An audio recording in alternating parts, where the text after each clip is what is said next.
Welcome to Line Down. I'm Gail Tell with Ames Solder, here to help resolve your production line problems. Today, we're answering a question from Megan, who writes, we keep having problems with paste not completely melting on some of our components during reflow.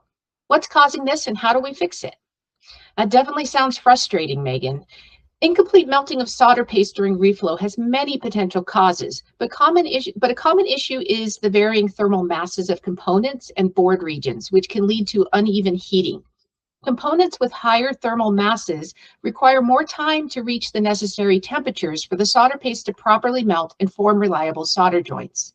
The first thing you should probably do is validate the reflow profile for your populated board.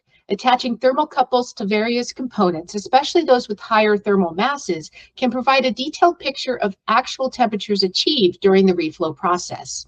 You can then use this data to fine-tune your profile to match the needs of your specific board layout and component mix. For example, you may need to modify your reflow profile to extend the soak phase or adjust the peak temperature to ensure that all components reach the appropriate temperatures. You can also check overall load consistency. Ensure that the oven is not overloaded and that the PCBs are spaced correctly to allow for uniform air circulation and heat distribution throughout the oven. I hope this provides you a starting point, but if you still need help, feel free to reach out to our technical support team anytime.